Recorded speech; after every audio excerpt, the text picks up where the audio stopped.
Today we begin our review of the book of Genesis as we see the great hope for blessing through the promised seed. God is working a plan to bless the world on the Bible Brief.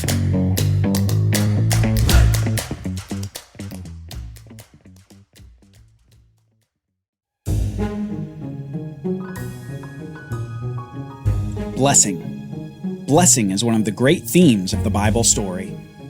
There is a thread that begins in the first pages of the Bible and extends all the way to the final page, where we find the blessed ones in a recreated earth, in a garden city, eating from the tree of life. Blessing essentially encapsulates the trajectory of the Bible story. There's the initial blessing, followed by the entrance of sin and death into the world, and then the remaining pages of the Bible are all about the extension of that initial blessing.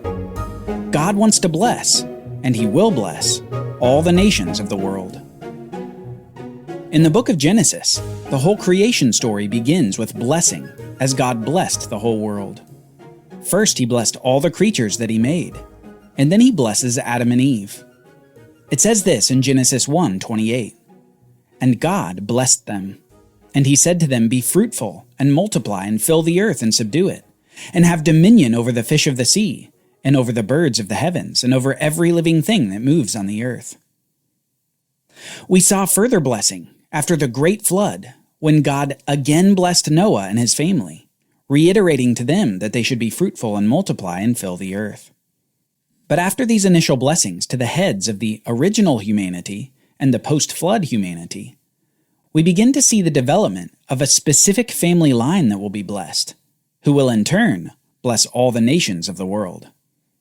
We know that God's scope of blessing is wide, encompassing the whole world, but God's means are narrow. He's going to use a seed, a single seed, to bless the nations. We discovered that this line of the promised seed began with Eve, then through her third son Seth, all the way down through Noah, then through Noah's son Shem, all the way down through Abraham, Isaac, Jacob, and finally through Jacob's son Judah. As this ancestral line continued to narrow, we also gained details concerning the functions of this long-expected seed. The first time we saw this seed was in the curse of the serpent, where we learned that as the seed of Eve, this man would defeat the serpent Satan with a crushing blow while suffering a blow himself. Remember, we read this in Genesis 3, verse 15. As God curses the serpent, He says, "I will put enmity between you and the woman, and between your offspring and her offspring. He shall bruise your head, and you shall bruise his heel." Based on this promise, we begin expecting a particular male seed of the woman to defeat the serpent once and for all. And this particular seed will pop up in the context of an ongoing conflict between the woman's offspring of promise and the serpent's offspring of evil. A conflict we saw begin to play out with the next generation, where Cain, the brother who was of the evil one, killed his younger righteous brother Abel. The seed of the serpent struck the first blow in a long battle that rages through the Bible. The next time we saw this seed pop up was in Noah's blessing and cursing of his offspring. In the passage where he curses his grandson Canaan to servitude, we also saw his blessing of his son Shem. Noah's son Shem would be the son through whom God would continue to work His promises. And that's nowhere more apparent than when the great man of faith, a descendant of Shem, is called out of a land of idolatry to a land that God would show him.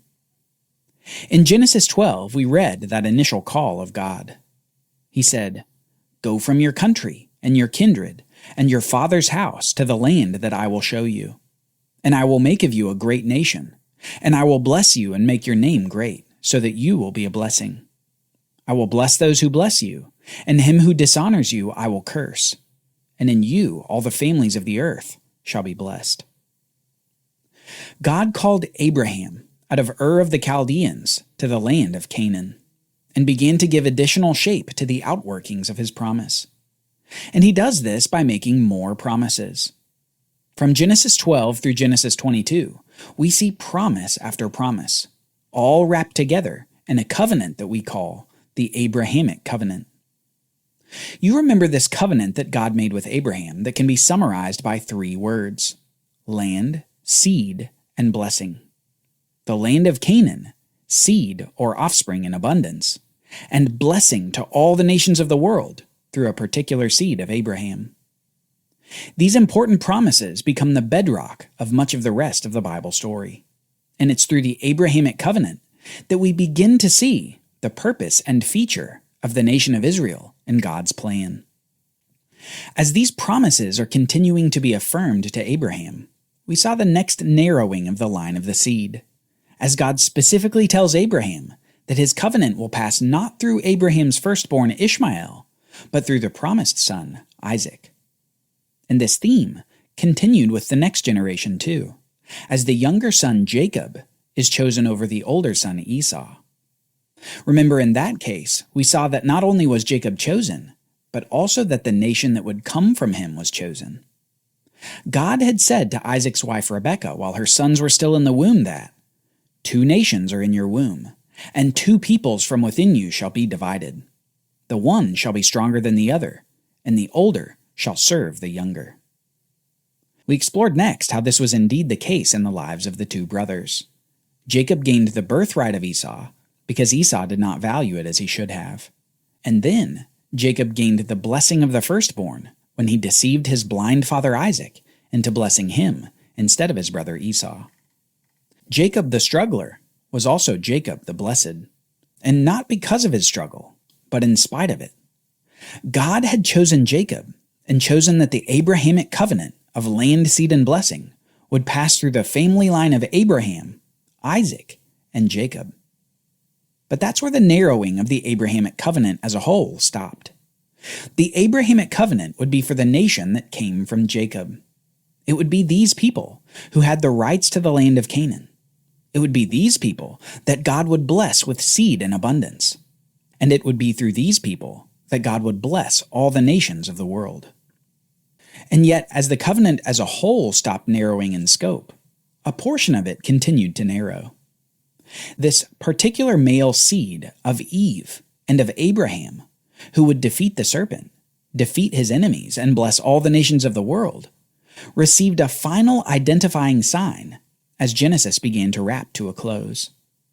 It would be through one of the 12 sons of Jacob, one of the 12 tribes of Israel, that this seed would come, and he would be the king of Israel, ultimately the king of the world.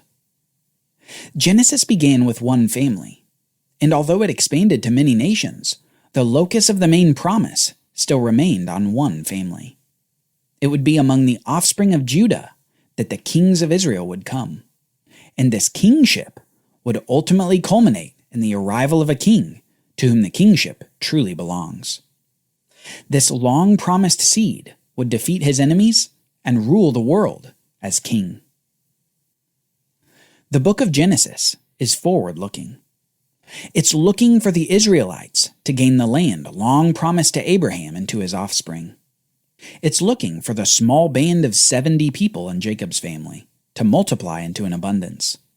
But most of all, it's looking for that seed promised since the very beginning. Because it's through that seed that evil will be given its death blow. Because it's through that seed that every nation of the world will be blessed. Have you learned something valuable from the Bible Brief? Have you found yourself saying, "Oh, now I see how these stories are connected"? Or, I didn't realize that was so important. Well, if you've learned something, can you join the cause by spreading the word about the Bible Brief podcast? There are 3 specific ways that you can join us in helping the world learn the life-changing story and message of the Bible. Number 1, leave us a review on either Apple Podcasts or Spotify. We'd love to hear how you found the show, what you love about the show, and what you found most impactful in what you've learned so far. These reviews can help people have confidence that when they turn on the show, they'll learn something valuable. So remember, do those reviews in Apple Podcasts or Spotify. And if you're up for it, both places. Number 2, share the show with 2 or 3 friends via text. It's amazing how many people have found the Bible Brief because of a quick recommendation from a friend. and you could be the reason your friends learn the Bible in a whole new way. It's as easy as a quick text. Finally, number 3, take our survey. It will take you about 4 minutes, and it will help us so much as we work to bring you the best content that we can. It's less than 20 questions, and you can do it right on your phone. The link for the survey is in the show notes. So will you join us as we help the world learn the Bible? And will you help us grow this show? Review the Bible Brief on your podcast player, share the show, and take our listener survey. Thank you for partnering with the Bible Literacy Foundation and the Bible Brief podcast. Join us next time as we review the people in the book of Genesis, people who will serve as the foundation for the rest of the Bible story. Copyright Bible Literacy Foundation 2023.